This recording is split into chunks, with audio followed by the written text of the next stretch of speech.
Resilient Edge is a flood-adaptive public space prototyped along the Marylebone River edge at the Flemington Racecourse, responding to the stark tension between structural protection and social vulnerability. Located at the intersection of hydrological bottlenecks, urban inequity, and community risk, the site experienced disproportionate flooding in 2022.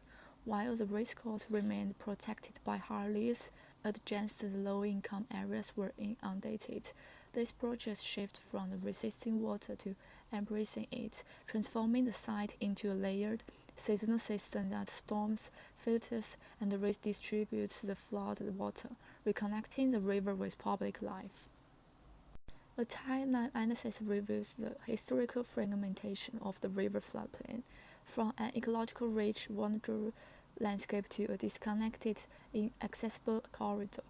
Restoring a soft, adaptive edge is both an ecological and social imperative. Flooding is not just hydrological, it's social and emotional.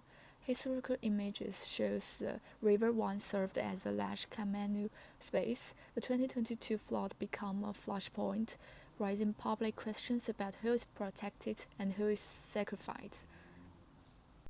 The leaf protects a private high-value site but at a cost. Data shows peak flood level intensified the downstream after the wall was built. Urban development has reduced vegetation and weakened ecological buffers. Without the lateral flow of vegetative corridor, the leaf channels risk to others. This project redefines leaves not as barriers but as absorbent, responsive edges. Zooming out to the catchment scale, basin analysis shows this site is especially flood-prone, positioned the lower reaches where upstream runoff accumulates. Unlike green-rich upper catchments like Brimbank, this trench suffers from a green void, limiting its natural flooding buffering. Social analysis also reveals the highly active nodes, like the Foscari Oscar Vale, disconnected from the river. Thus, this project is also a piece of social infrastructure. Sectional analysis of the floodplain highlights key morphological shifts. At the Flemington Bend, artificial constraints restrict littoral dispersion, intensifying the local water pressure and sediment buildup, a classic hydrologic bottleneck. Lab modeling simulates how channel types affect flow dynamics at Foscari.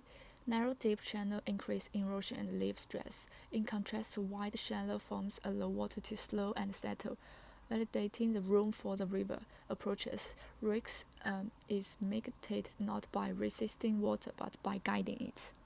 Foam testing explored edges transformation from ridged walls to layered, adaptive topographies. We test four modes: vertical resistance, adaptive layering, and linear expansion, and differentiated resistance, suggesting a new design vocabulary for the river banks that merges structure with flexibility. Site investigations revealed both problems and potentials. Hard embankments limit access and ecological flow. Agent drainage fails during the storms, yet public activities like fishing and kayaking persist, providing the social ties to the river are not broken, only blocked. The challenge is turning exclusion into inclusion. The design strategy creates three responsive zones based on flood passes, access, and ecological function.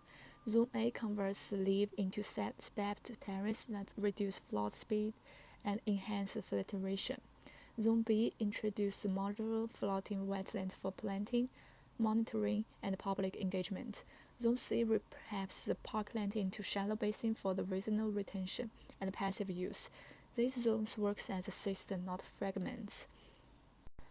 Hydrological simulations shows how each zone responds during a 1 in 50-year flood. Zone A delays the flood peak by 6 hours, slowing 25% of flow volume, and Zone B intercepts the 18% of surface runoff and later sediment. Zone C retains water for 1 day, functionally as a buffer basin. Together, they turn the site into a great engine for the flood mitigation. Before intervention, the river rushed through fast, singular, and unforgiving post-design flow direction shifts. Zone A turns the current 18.5, slows it by the 0.9 meters every second, and the reduced discharge by 27%. Zone B filters runoff through the wetlands at lower vexated, and Zone C retains water up to 24 hours. This shift creates a resilient distributed hydrological system. Zone A's terraces offer flood absorption and public use. Each level slows runoff while acting as an informal setting and flood visualizer, a civic landscape during dry times, and a hydrological tool during floods. Zone B uses floating modules that adapt to water levels. They purify runoff, trap sediment, and support habitat.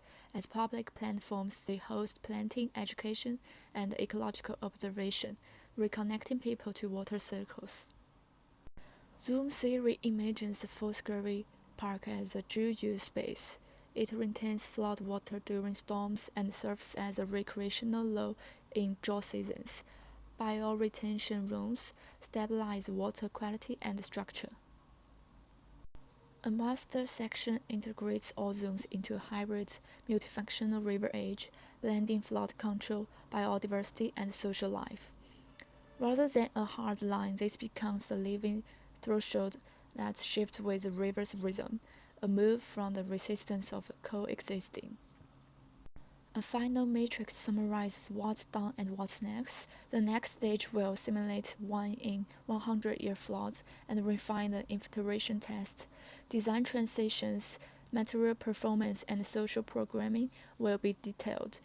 The goal is not just ecological resilience but spatial justice, ensuring that river spaces are safe, inclusive, and ready for the volatile climate future.